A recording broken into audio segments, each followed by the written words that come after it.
People, this is the first of a three-part series on hashtag Keep the Flame Alive. Why hashtag? Because Mark Hadiaja told me to say that. This is Reg Sakamoto Sensei, originally from Canada and who lives in Japan now. Sakamoto Sensei, welcome. Thank you for having me, Sensei. Please just call me Reg. Everyone, I need to say something here. Sakamoto Sensei is the first person who I never met that I'm interviewing. Everyone else I've met. So till our friendship overrides our professional knowing each other, I'll call you Sensei. I see, Sensei. Okay, all right, and you've earned it. You've earned it. So, Sensei, why did you go to Japan? I went to Japan for basically 3 reasons. First of all, I began my Aikido training with Kimeda Sensei. I had a relationship with him as his student for 16 years. I wanted to go to Japan to intensify my experience of Budo. So Sensei encouraged me to go. The other reason is because at the time, due to the work that I'd been doing for over 20 years, I felt that I was becoming too hard in myself, and I wanted to change my environment, to change myself, to give myself a different perspective. I did say 3, did I not? Yes. You did say 3, yes. Yes. And well, I always wanted to I just wanted to come to Japan to train. So. Okay. And when did you go to Japan? I came to Japan in 2010. 2010. Cool. All right.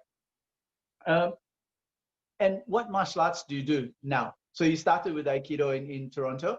What martial arts do you do now? Well, I currently teach Aikido and teach Hyoho Niten Ichiryu, which is a kenjutsu or a sword system that was founded by Miyamoto Masashi. I'm sure everybody knows who he is. About almost 400-year-old sword school. I also still practice Muso Jikiden Eishin Ryu Iai. I practice Hozoin Ryu Takada Ha Sojutsu, which is a spear school. I still go to Kendo, and I practice Zazen. Okay. That's a lot of work there. I train 30 hours a week. For that's a lot, especially at our age. Yes. For she who must be obeyed insists that all things be translated. So please tell people what Niten is. Niten is the okay, English, 2 heavens. So, but depending on how you view the 2 heavens, I actually view the 2 heavens as being people view it as 2 swords. I view it as the sun and the moon, which is a representation of yin and yo, or basically known as yin and yang. So balance of opposites. So for the lay person, we'll stick with 2 swords. Okay. Okay. All right. Okay. So now, here, would you classify yourself, and you don't have to, but would you classify yourself as a Gendai Budoka or Koryu Budoka, if there's such a word? Considering I do both, I'm not much into classifying myself into anything, but I would say that I would lean more towards considering myself a Koryu practitioner. Okay. Again, can you? Look. There's lots of definitions as to what Koryu means, etc., and what Gendai Budo means. Give us yours. Koryu and then Gendai Budo. Yes. So my understanding or my belief of what Koryu is anything that was created prior to the Meiji Restoration.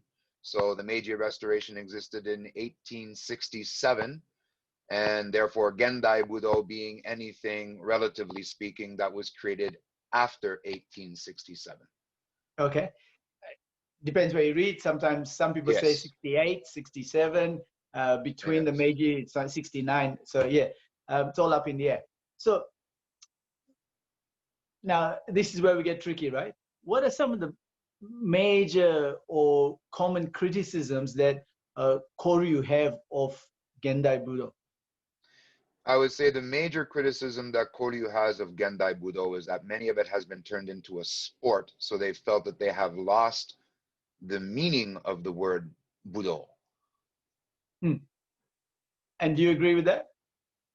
No. Okay, why not? Well, first of all, again, I'm a Koryu practitioner. I think that training once a week and dusting off your weapons or dusting off your judogi or what have you, and training for an hour to 2 hours once a week, patting yourself on the back that you're a Sengoku Jidai warrior, the battlefield warrior, and then go on about doing the rest of your week. Whereas if I look at most judoka, kendoka, or aikidoka who take it seriously, is they tend to train every day, say 6 hours a day, and put in a whole lot more work. So that's where I don't agree with them. So you're talking about okay, we'll leave that, right? But let's go on to, we had this conversation on Facebook, form versus substance, and Yes. this seems to be a big criticism that the Koryu have of Gendai Budo, saying it's not practical anymore, it's not, etc., etc. What do you think about that? Do I think it's not practical? Well, which is more practical, Sensei? Is it to take a knife, hold an opponent down and slit their throat, or to put a person in an armbar and push them off and walk away? Considering the current legal situation, I would say that the Koryu idea would not be such a good idea. We can't kill people. So going back to the criticism, you're not meant to be agreeing with me. You're meant to be like, taking the other line. I'll try when something comes up, Sensei. Okay. Look, just reading up on things about Koryu. They say that the oldest Koryu is Kendo or Kenjutsu Kendo, right? Agree or disagree? That's what Wikipedia says. I would disagree, but that's what it says. Now, if I quote Reg Sensei, he once said that Kendo is not Budo. Kendo has lost all essence of Budo because after hitting someone or cutting someone, you don't run around screaming like a headless chook. So the Zanshin's gone, etc. Now that was, maybe he was on a roll that day, but that's what he said. So there's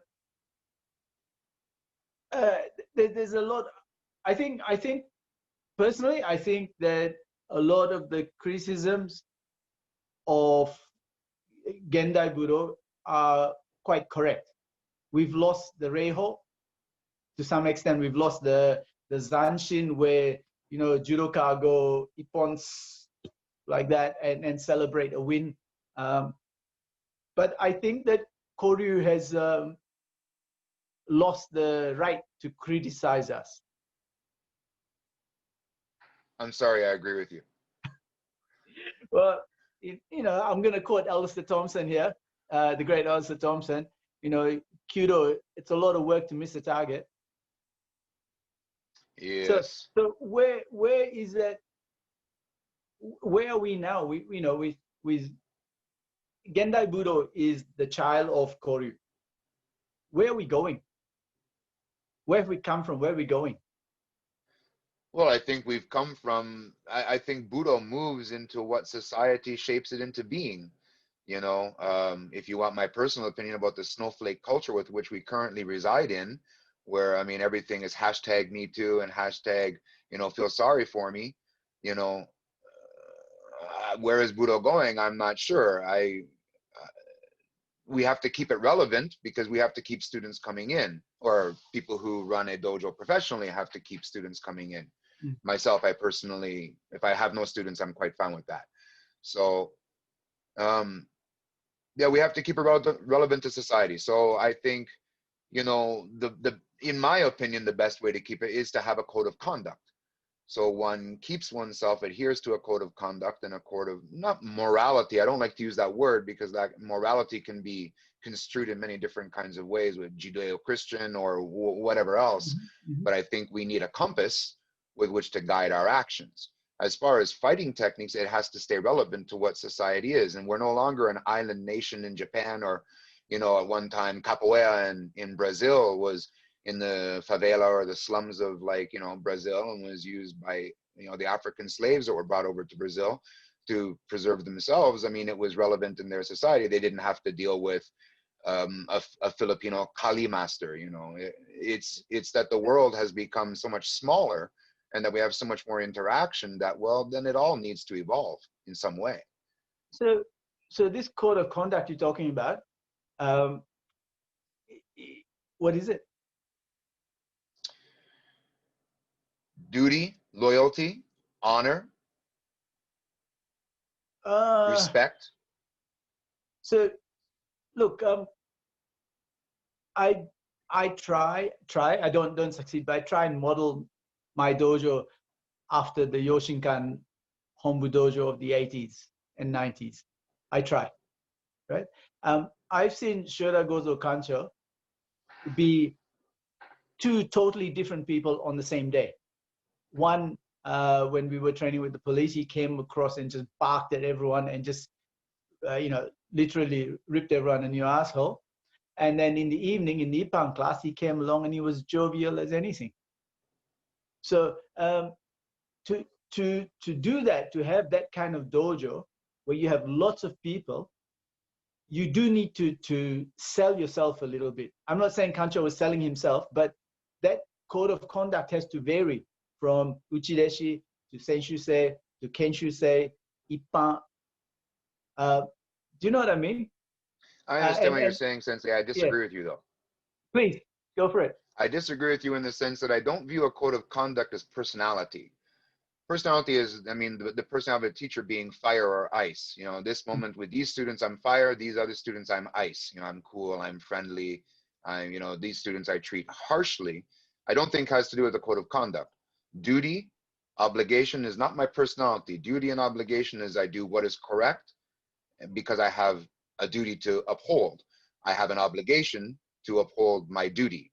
You know, if I have to act with courage and with honor and respect, isn't a matter of me being nice and friendly with people that are not.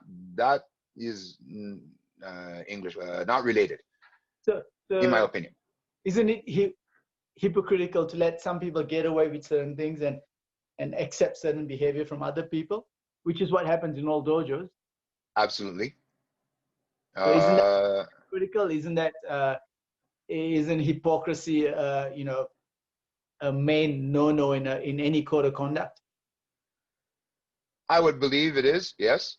I think, unfortunately, some people, when they have to make a living from running a dojo, have to make certain sacrifices, or if the message outweighs certain hypocrisy, you know, to make something available to a certain society, I think you have to make certain. You have to be a hypocrite. Yeah, certain hypocrisy has to exist. Yeah. I put up my hand. Yeah. I'll put up my hand. I'm lucky for myself, it's not my living. So I don't beat my students. I don't berate my students. I don't insult my students, but I have my expectations, and they all know that if they live up to my expectations, that's fine. If they don't live up to my expectations, I absolutely have contact information for other dojo, and they are more than willing to, or more, they have my blessing to go train somewhere else. It's okay. All right. Now, let's move on a little bit. And almost in the same vein, right? You've called out a few people without mentioning names on Facebook. You've talked about people doing the wrong thing, etc., etc. And yet you have not called out certain people we have in common that I've seen the video, you've seen the video, we haven't talked about it, but I know your feeling on it would have been as abhorrent as mine was. But you didn't call them out on it. Right. They're your senior, they're my senior, and we let it pass. Isn't that hypocritical? I can't answer. Hold on, Reg. I'll put myself in the same basket as you. So you're going to answer for me. I have to answer for you. As well, okay. Yeah. I was going to start with, I can't answer for you. I didn't call them out either. So, yeah. Well, Sensei, I do know what you're talking about. Why I didn't call that individual out, first of all, well, they are my senior. So it's not for me to call out that much my senior. One. Two, in the video that I know that you're talking about, I feel my own personal opinion is that too many times Yoshinkan practitioners are sort of stuck in a box. It's like these, the Kihon and 150 Kihon Waza, and then that's pretty much it. And there doesn't ever seem to be any kind of, not with everybody, I don't know everybody, but just in my opinion of what I watched, there doesn't seem to be a lot of research, a lot of research and study. And this individual, one of the things I respect about this person is that I know that they do a great amount of research and study outside of Yoshinkan to try to improve their Aikido. Whether I agree with their movement or their Aikido is irrelevant, is they're trying to improve their Aikido. At that level, I think is quite admirable, which is why I didn't call them out. Do you ever think about being a diplomat instead of a martial artist? Look, the reason I asked that, right, is again the criticism from Koryu, who you put something. Hold on, I'm going to read your quote here, right? Okay, I'll have a drink if it's okay. Yes, please. Thank you. Cheers. Okay. The problem with a whole lot of people is that they just have never been the recipient of a good and proper shot in the mouth. Violence is always the answer, a public service message. I know it's tongue in cheek, but yes. But look, if I fronted up to someone on the mats, I watch them, I bow, I'd be very careful whether I'd know whether I want to take their head off or go hard on them. Because I watch them, I look at them, and I think, okay, I want to take it easy with this person first, right? And that's part of Budo. You know your enemy, know your opponent, know your partner, etc. But there's no such thing on Facebook. There's no such thing. Everyone's shouting down each other. John Marshall Sensei talked about kotegash, for example, right? You put up something, I put up something, other people put up something, and then we get all these armchair warriors criticizing it. And these guys haven't put up anything. So should they be allowed to have a say? Should they be allowed to have a say? May I start this a little bit with a quick story, Sensei? Yeah, sure, please. When I was 5 years old, my mother is First Nations. So for those of you who are not from Canada, First Nations means she's an Indian, a Canadian Indian. So she is one of 14 children. I have, on that side of my family, I have 50 plus cousins. So on my fifth birthday, I was given cake. All my cousins who were born at the time were at my party. One of my cousins got a bigger piece of cake than I did, and it was my birthday. And I was very, very angry about it because I'm 5 and I have a smaller piece of cake and it's my birthday.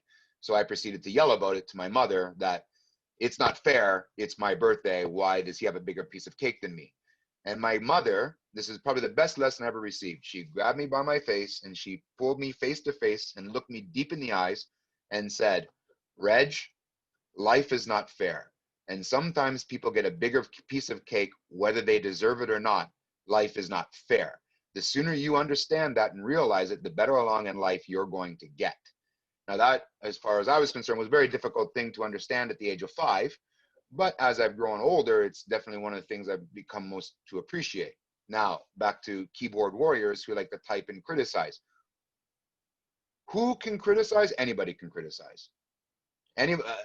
I think you should be smart who you criticize about. For example, if someone was to criticize yourself or Mustard Sensei or Pie Sensei, first of all, if you're going to criticize, you have to be aware of the fact that you have to be prepared to take any kind of repercussions that may come from that, whether that be ostracism from which the group that you exist with, whether that be from the fact that you 3 Shihan who I mentioned have a lot of followers who would therefore just go nuts on them on social media, and they should be prepared for that backlash of the criticism.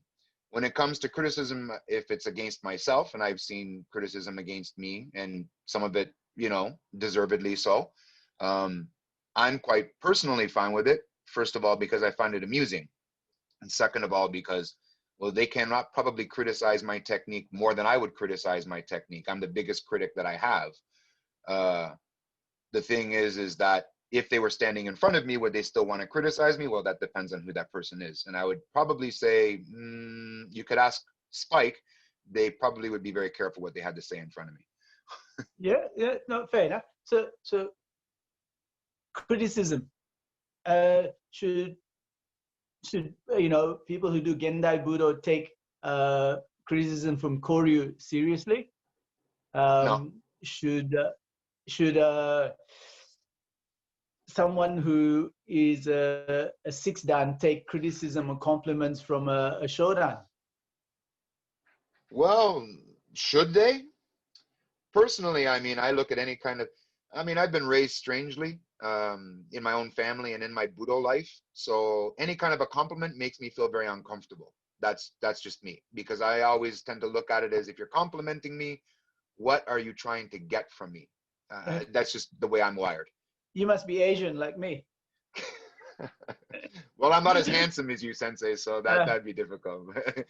But that's how I feel. Sensei, better looking Mustard Sensei, that's for sure. No, that's not true, but thank you, Sensei. What I'm getting at is, look, everyone's offering their 2 bobs worth. You know, the fact that you can't do something, does that mean you're not allowed to voice an opinion? That you can't? It's an open-ended question. No, I understand. Should you voice an opinion? No, you should not voice an opinion. Can you voice an opinion? Yeah, you can, but you better be prepared for the backlash of it. Okay, well put. I will quote Inoue Sensei here. He once told me that, I think I was a 6th dan back then. He said to me, 4 6th dans can't tell an 8th dan what's right and what's wrong.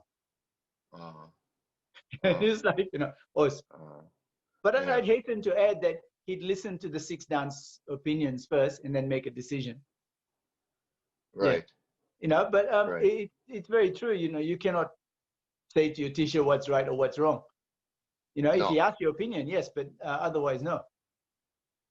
Well, we're all made up of our own experiences. And I mean, if I look at, for example, yourself, Mustard Sensei, Pai Sensei, as just 3, I think, really good examples of very good Aikido and very good Yoshinkan Aikido, is that you're all made up of your experiences with your teachers, your personal characteristics. So who would I be, the person, for example, myself as a 6th dan, who would it be for me to come up and say, you know, I don't think the way you're doing that is correct? And that's not for me to say. It's not my personality. It's not my experiences. I've had different experiences. So I approach my Budo, or anybody's Budo, I think, really, is an approach by your own personality and your own experiences. You are the sum of your experiences. But that's rampant, isn't it, now? Yes. And you know, I type like Mustard Sensei drives very slowly and very badly, and so you know, people go on this whole tirade on Facebook, and I can't be bothered answering it. I'm just like, you know, but then because they shout the loudest, their opinion becomes the most prolific, the most whatever, because no one answers them. And really, I can't be bothered. I'd rather, you know, try and work on Hirikinose. I completely understand. And well, you know, the squeaky wheel gets oiled, I guess, as they say. And the thing is, well, I mean, in my own opinion anyway, whatever the popular opinion of the current society is being the correct opinion, then I'm fine to be wrong. Fair enough. Okay, we're gonna move on. Look, you speak very, very, very highly of Kimura Sensei. Yes. And I'm with you there. In Japan now, you're training with Pai Sensei. Pai Sensei, and you speak very highly of Pai Sensei as well. Yes. But they're different. The Aikido's chalk and cheese. Yes. How do you reconcile the two? Or do you need to reconcile the two? I don't need to reconcile it. no. It's Kimeda Sensei is, to me, is like my father. That's my view of him. Mhm. The reason I joined Aikido, or the reason I joined his dojo, was I didn't even know that much about Aikido, to be quite honest. I was given a letter of introduction. I went, I watched, and I said, I don't care if this guy teaches combat crocheting.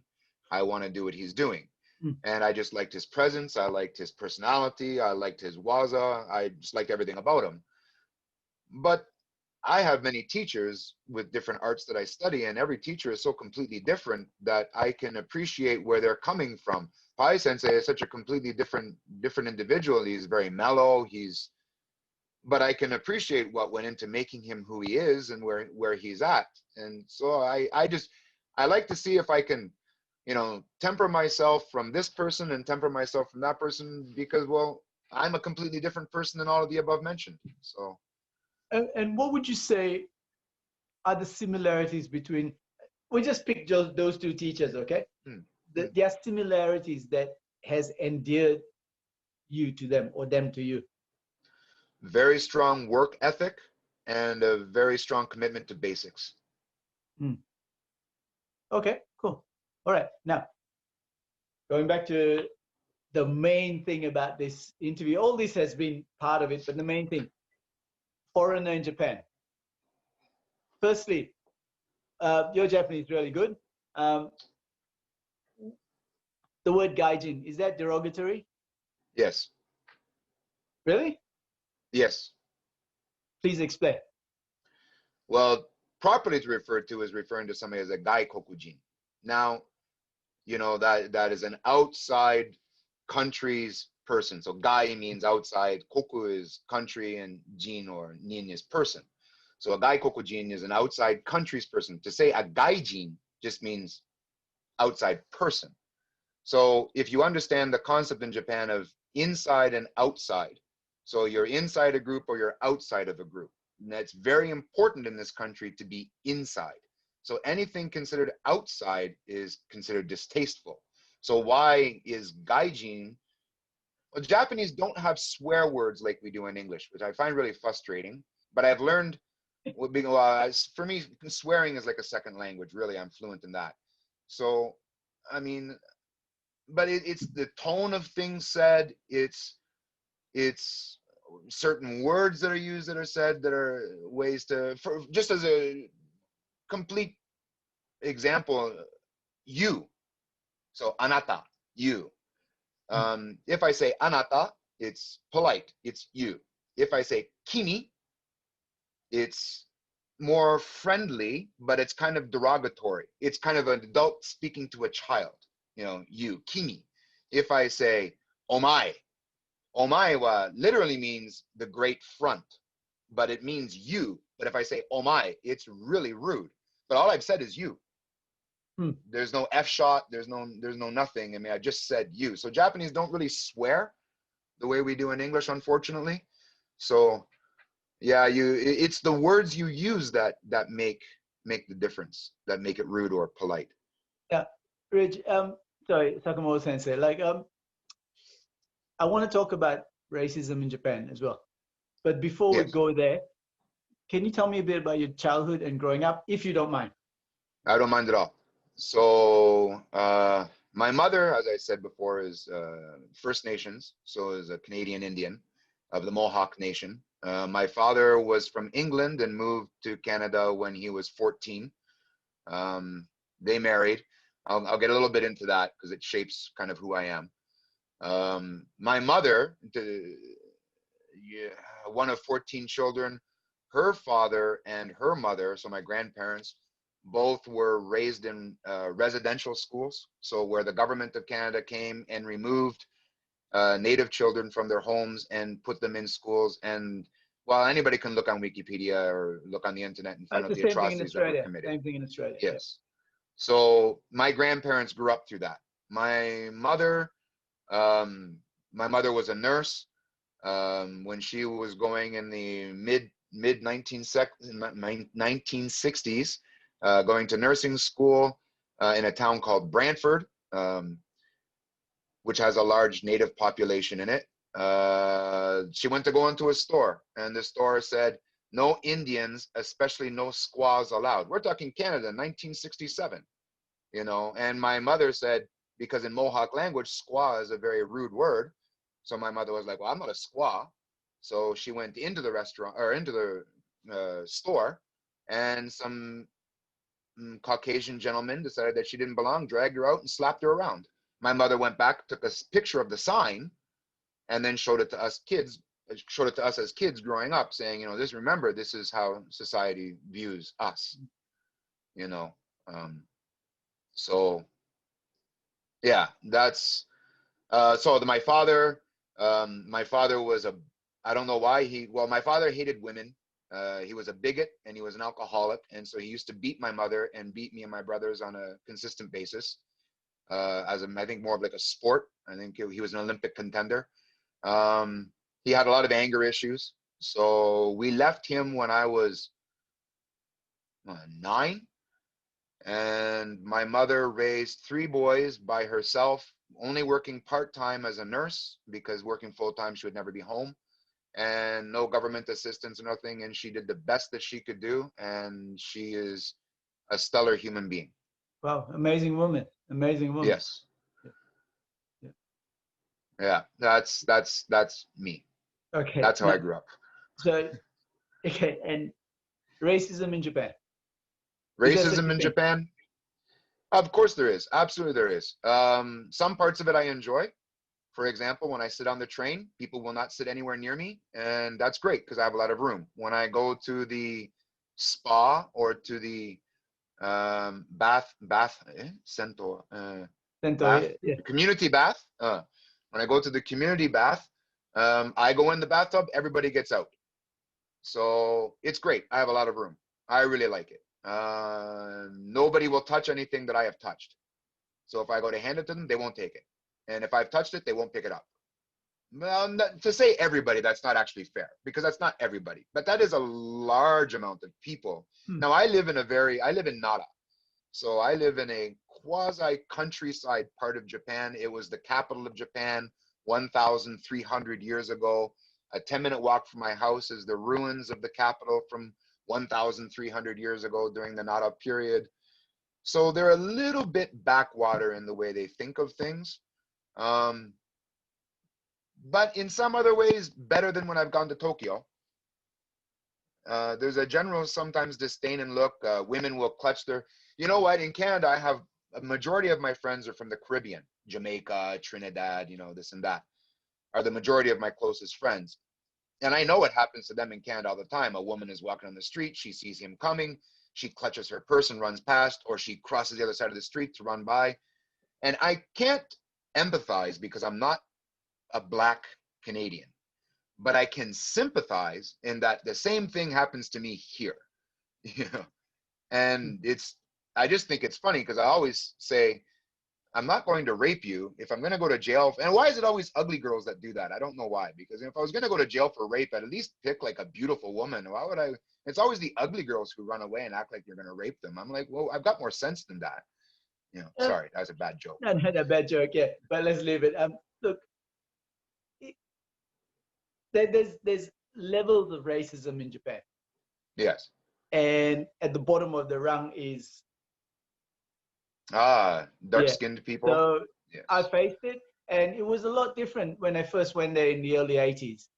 Things have progressively improved. Now, racism in Budo. Absolutely. How has it affected you? Well, there are dojo that I walk into, and the members actually look pissed the hell off that I have walked in the door. And I will tell you, Sensei, that nothing puts a smile on my face more than that, because I'm just happy to go to Keiko to know that the fact that I walked through the door, I disturbed your tranquility. And that's after 10 years. They're still angry that I come to the door. Some have gotten better, but some, nope, still angry. So, Reg, you know, I'm going to ask this question of you, right? Why practice in a place that doesn't accept you as an equal? Because I have I'm a very selfish person, Sensei. And so I have what I want to get. And what I want to get is the training I want to get. And what I think that whatever dojo offers to me, the training that I want. So whether they like me, hate, believe me when I tell you, Sensei, that I know you're going to find this hard to believe because I seem like such a stellar individual who is so kind and smiling, almost Christ-like. A lot of people don't like me, and I'm very fine with that. That's been going on my entire life, ever since I was in school and before. Part of it was based, and actually part of it in Canada was based on that. When I went to school, you know, well, I grew up first on a reservation, on a native reservation at first. And there, even when I was like 4 or 5 years old, I was the white kid, or I was the mixed kid. And then when we moved to a city, because there was no schools on a reservation, we moved to a city called Hamilton. And when I moved to Hamilton, I was the native kid. Now, I know everybody looks at me and says, I don't look like, native. Well, I'm sorry, I don't look like Chief Wahoo from the Cleveland Indians. But especially when I was younger, I had long hair, I tan well. Anyway, especially, those really like hardcore Nazi whitewash people, they generally can like tell you're not that you have something in you. And to them, I was the Indian kid. And so I fought every day. I had the hell kicked out of me whether it was on the reserve or whether it was in the city, at school, at home, every day. So everywhere I have gone, people like me or don't like me. I really haven't got much control over it. So if I train in a dojo where they don't like me, that's okay. I'm used to it. It's not a problem for me. I've lived with it all my life, and in every country I've been to, right from Unfortunately, putting my passport on the counter at the airport to leaving. I've had experienced racism in some of the top dojos in Japan. But it's not about me. It's so for me. Anyway, look, let's move on. Yes, Sensei. We talked about a while ago, form versus substance. You put it down as form versus functionality. Yes. Okay. Everyone, I talk about form and substance. I don't say versus. I talk about form and substance. Can we talk about that? Yes. We've got different ideas, I think. I do. So would you like me to go, or? Yes, please. So form versus substance, or form with substance, absolutely, I completely agree. Form has and should have substance. What I'm talking about is when I say form versus function. First of all, if you watch my Aikido, unfortunately, there are actually some clips of me doing it on YouTube, and it's like watching basically a rhinoceros run through a china shop. It is absolutely the most horrific thing you can ever see. Just terrible. I'm working on it, but that's why I like to watch myself, because I realize how much I have to fix. But my body and my personality is what it is, and I am just a rhinoceros that runs through a china shop. So it's not nice to look at. The thing is that there are people that I have watched, and I'm not going to throw any names at all, zero, but people that I have watched who are completely my senior, and I have seen them do their techniques, and they're really beautiful, and they have the overreacting uke. They just touch them and I'm like, really? So then usually at some point during the seminar, because I'm I guess a shit magnet, the sensei will come over and do the technique to me. And I actually had this happen once, more than once, but anyway, this particular occasion, the same gentleman that we were talking about that I like, that why I didn't criticize, at a seminar, came up and went to apply Nikajo to me. And I wasn't resisting in the sense of fighting it, but I didn't feel it. So he did it once, and then he did it a second time, and I just didn't feel it, so I didn't go down. Then he did it the third time, and it did not look as nice as number 1 and number 2, but he dropped me to the floor, and it hurt like hell. And then he came every technique after that and did it to me, but he skipped steps 1 to 2 and just went directly to step 3. And it never looked nice, but it really hurt, and it really worked. So when I say form versus functionality, what I mean is there are people, and in the Aikikai, I've seen even worse, this Mr. Watanabe, when he doesn't even touch me, flicks his eyes or flicks his hand, and they like fly everywhere. there are people who will applaud that and go, that's beautiful. That's, oh, it's wonderful Aikido. Or look at these ones where the teacher has just barely touched them and the person is acting like they got electrocuted. And it's bullshit. I mean, no, I know because I felt the teacher's technique. I know that, hey, I'm not saying it doesn't work, but you don't need to act like that. And everybody, oh, it's wonderful. And there, I think people start praising the form. What I mean by the functionality is that it might not look as pretty, but it's still going to work. Okay, Sensei. So for example, as you said, I've never met you. I've never felt your technique yet. That's one of my bucket list things is I want to feel your technique. But what I've got, as bad as my technique is, I've got pretty good eyes when I watch something on a video. I have never seen it where you have not taken Uke's Kazushi, ever. Every Embu I've watched you do, every demonstration I've watched you, I've never seen it where you did not take Uke's Kazushi. How many other Shihan have you seen do a throw? Kazushi did not happen and Uke through the, come on, be honest with me, Sensei. How many times have you seen it? I've seen it a lot of times, but you need my glasses when you watch my videos. You know, if I do a demonstration, I watch the video once and then not again because I see all my mistakes. And yeah, but anyway, that aside, what is functionality? What is substance? What is functionality? Substance, I believe, is something that there is spirit, there is worth to what you're doing. Hence the English word substance. There's worth to it. Functionality is something that it can, and again with the English word, being something that can be used. Hence, I don't talk about functionality. I talk about form and substance. For me, the form is what you and I know, the study of the technique, the practicing of the technique. The substance, for me, is the individual. Right. Now, if I went to do Nikajo on you and I couldn't do it, I'd kick you in the nuts and then do it. For me, the substance is that I want to control you or put you down, not perform Nikajo, Ikajo, or whatever. Right. So that's my substance. I'm there to do a job. And if I put you down and I control you, that's fine. I'm trying to teach the form, but when I want to do something, that's the substance taking over. And I think, unfortunately, people who've never been in altercations don't understand this. When was the last fucking time someone said to you, wow, how did you put me down in a real fight? Never. Never. They just went, I'm coming back for you, you so-and-so. That's all I've had that happen too, yes. Yeah. But, you know, people only ask you how you do it on the mat. Yes. Off the mat, no one ever says that because you put them down. It's immaterial how or what you did, you put them down. And that's the substance I'm talking about. So I think you're using the word substance and I'm using the word functionality. Yeah. And I think we're talking about the same thing, just using two different words. And in corporate parlance, we're talking in parallels. Yeah, very nice. Yes.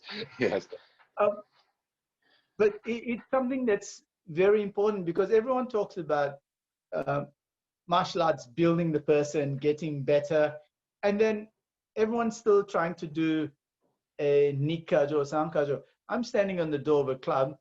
I'm looking out for my life. Yes. Because I don't know if the guy's armed. I don't know if there's 3 of them or 1 of them. I'm at the bottom of the stairs. I'm at the top of the stairs. It's a substance. It's how I react. It's not what lock I'm going to do. Well, you can't plan a fight. No, you can't. And you know, it's and if you're getting your head kicked in, no one's going to throw in the towel and say he gives up. No. Do you know, Sensei, if I might add in there, you know, one of the things that, so, I mean, about, you know, myself, I mean, I've had over 20 years working in conflict professions, from the military to working as a doorman at a gentleman's club, to working in a high-end nightclub, to working in, low-income housing apartments in Toronto, in security, to then working in hospital security. And when I go back to, you know, that I have a, you know, I'm not a very well-liked person, one of the reasons I have not worried about changing that so much is because I think Budoka have some of the worst opinions in the world. They've all got an opinion. Whether they deserve to have an opinion or not, they all have an opinion. And they all have an opinion of somebody who puts up something they've written or put up a video, and everybody's got an opinion. Everybody knows what's wrong with what that person did or what's wrong with that person wrote. I don't care about it, because here's the thing that I learned, and I respect my teachers to no end. I absolutely adore them and respect them. But when I was working on the door or working in security or in the, if I was getting my head kicked in, not anybody was there to help me out. I had to help myself. You know, I mean, I had my partners who I worked with in a team, but otherwise, you know, I had to take responsibility for what I had to do. And well, no one was going to get me out of the situation other than get myself out of it. So if, you know, other people who are especially keyboard warriors, who want to look and criticize, well, that's fine, because you know what? When rubber hits the road, you're not going to be the one there helping me get out of the situation anyway. So it's okay. And the times when you need someone, there's no one there. No, never. I've had, over the years, 1 gun and 3 knives pulled on me. And unfortunately, every one of those times I was alone. Yep. Yep. And Yep. your testicles go somewhere up around your chest when, you know, someone pulls a gun on you. Yeah. Yes, they become chesticles. Yeah. Reg, sorry, Sakamoto Sensei, you're going back to Canada soon. You're going to relocate, yes? Yeah, next year. Okay. And you're going to start teaching? Well, I wanted to, and then COVID-19 came along. And see, my whole plan was that I wanted to come to Japan. I mean, when I started with Keeptheflamealive Sensei, I started with Keeptheflamealive Sensei in 1994, and I trained in the Hamilton Dojo, but I lived in Brantford, so I drove 45 minutes to an hour, depending on the weather, to the dojo religiously twice a week. I didn't miss, because that's all that was available, was twice a week at the Hamilton Dojo. And when 2000 came, I was like, you know what? I need more. I have to train more. So I got a job in Toronto. I had a friend who owned a dojo that let me sleep in his dojo for the first 3 months until I could get the money together to get an apartment. But I moved to Toronto, and I trained with Keeptheflamealive Sensei 5 days a week. So, I mean, I was, you know, for 10 years, I did 5 days a week in the dojo, and, you know, I loved it. And I was like, you know what? I'm selfish. I want to like go to Japan. I want to like get more. I want to train harder. I want to experience all of this stuff, because I want to go back to Canada and I want to open a dojo. And then I see people like yourself, or people like Pai Sensei, who have like given your lives to Budo, open dojos, and then now you got this lockdown thing, and then, or because of COVID and people don't come, that then it's all up in the air of what's going to happen. I think it's like just the worst travesty. So I'm like, you know, I wanted to open a dojo, and I will, but a full-time dojo now, I'm not sure. I mean, I wanted to teach full-time because I just want to train. I haven't really got anything to show anybody, because I don't know anything, but it's my selfishness that if I can open a dojo so that I can train, that's what I care about, is I just want to train. But if I can't do it full-time, watching what's happening with everybody else going on with all this foolishness. What is it with you, Pai Sensei and Chris Johnson Sensei? You always hijack my questions. No, my question is, I fully appreciate what you've said, and you know, we're all struggling with COVID and stuff, and at this point in time, I can't see the light at the end of the tunnel. But that aside, because you know, whether I continue with Budo or not, Budo will continue. Yes. What I want to ask you is, what do you think your teachers in Japan would want you to take back when you start up a dojo? Whether it's part-time, full-time, whether you're teaching in someone else's dojo, what are the messages? What are the, you know, the essence? I think Pai Sensei would want me to, wow, I think Pai Sensei, honestly, I think Pai Sensei would just want me to do my Aikido and grow. So I'm not even sure that he would want me to go back with like a boxed message. I actually think Sensei would want me to go back and just train and have joy in training, and hopefully make that infectious for others, you know. And your other teachers? Well, I train in a lot of things. I wouldn't teach everything when I go back to Canada, because I don't think your average Canadian can focus on compartmentalizing and doing, and I mean, I've done everything I do after, you know, well, I started martial arts in 1976, and so Hold I've on, got Reg, a, before you hijack my question again, let me rephrase that question, okay? Inoue Sensei did an interview here once, and the person asked him, is it important to go to Japan to do martial arts? And he said, no. But he said, look at these guys, and he pointed at Darren Friend Sensei, John Marshall Sensei, and myself.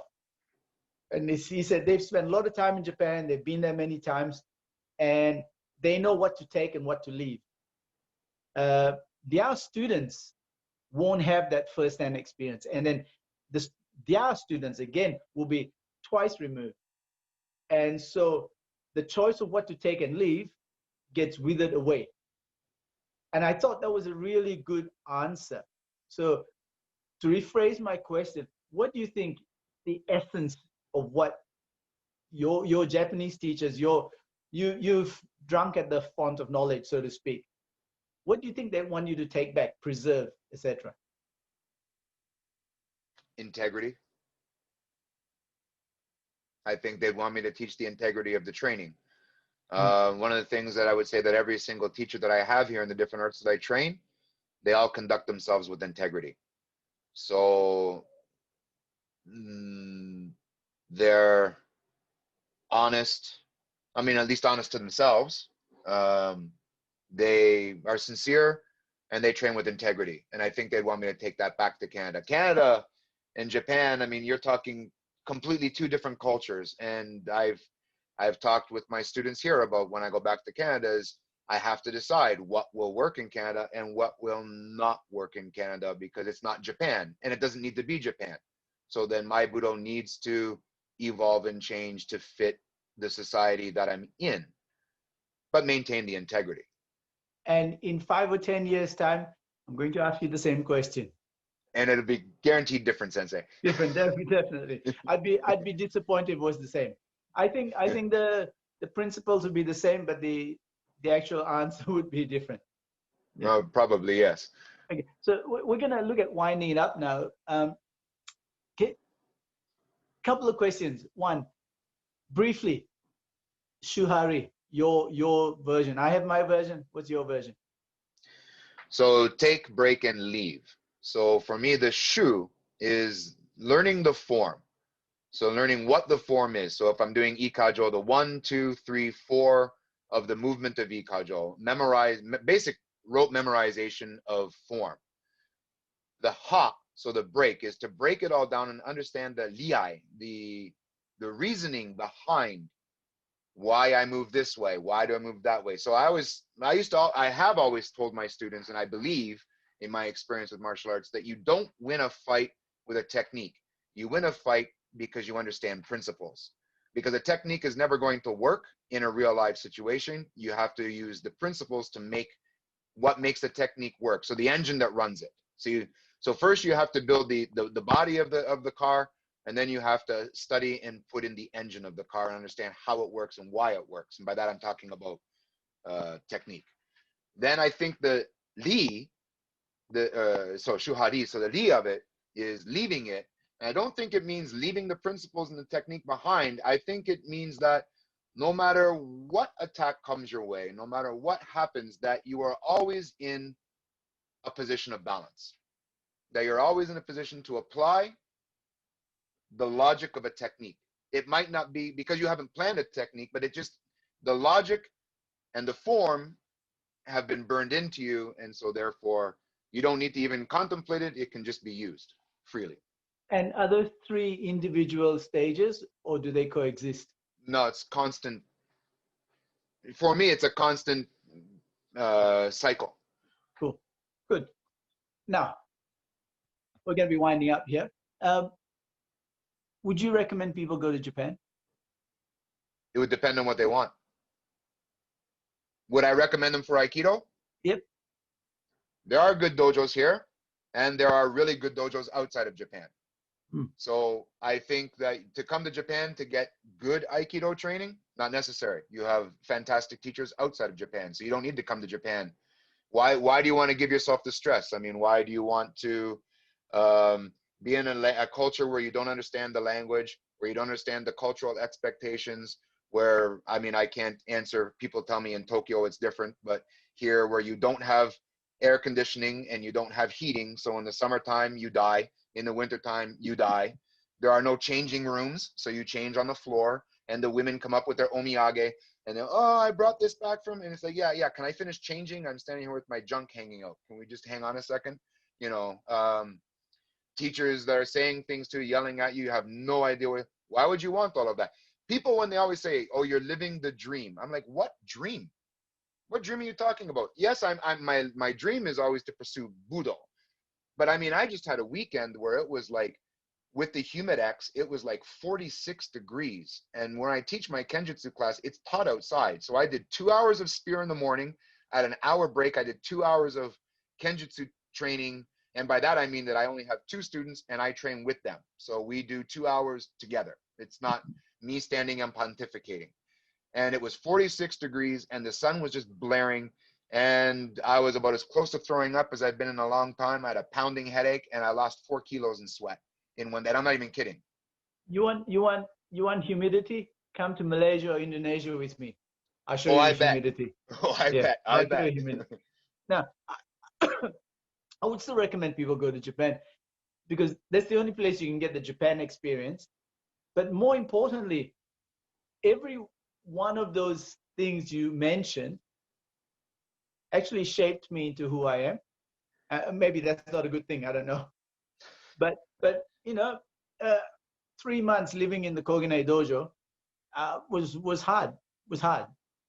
And then, you know, living on kimchi and white rice because you didn't have money, and no one wanting to train with you because your breath was like, yeah, you know. But it shaped me. It helped me become who I am. But Sensei, that's because, like myself and yourself, we're sick individuals and we enjoy putting that stress on ourselves. But one of the reasons I like that stress on myself, and I'm going to hazard a guess that you do as well, one, is always a test for myself. 2, violent conflict is full of stress.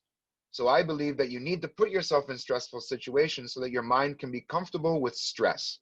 So then you can overcome another conflict, you know, another conflict situation, because you learn to make stress your pillow at night, you know, and you know. I hear you. Yes, I agree. So I think a debutante who just wants to dabble 2, 3 times, 4 times a week in a dojo, it's basically a social club. They want to go in, they want to have some friends, let's go for drinks after. They want to pontificate to each other about how you need to do the technique properly. They don't really want to sweat. You know, don't yell at me because, you know, I'm fragile. I'm just here to have fun and smile and give everybody a big Disney, it's a small world after all hug. You know what I mean? Do you need to come to Japan? No, you don't. You can come visit and train. That's fun. You know, the Japanese will treat you very nicely when you're a visitor. But if you want to be, and I don't mean, if you want to understand the root of Japanese martial arts, you should come to Japan. I think you've got a brother separated at birth here in Melbourne. His name's Rob Rosa. I've heard much about him. We're friends on Facebook now, only because you praised him so highly. Don't be friends with him. Okay, and now finally, do you have any advice for people in terms of life, Budo, whatever? You get the final word.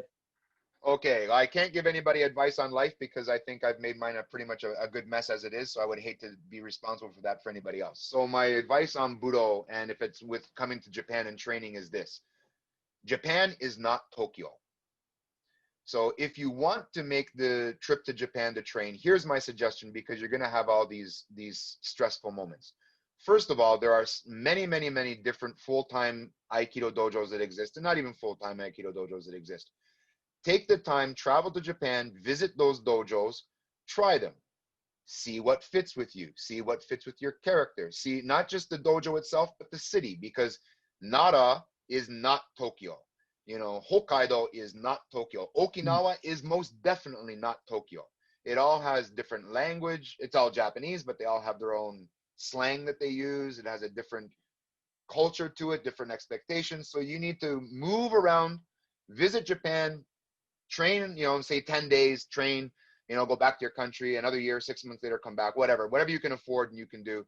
Try different dojos, see what fits for you, see the teacher's a fit, see if the area is a fit. If it is, you will make any of the suffering that you're going to have to go through, the bullshit that exists, will be that much more bearable than if you're somewhere that, well, Japan is Tokyo and Tokyo is Thambu, and that's it. Because, well, then you're just wasting your time as far as I'm concerned, because you're not going to be happy.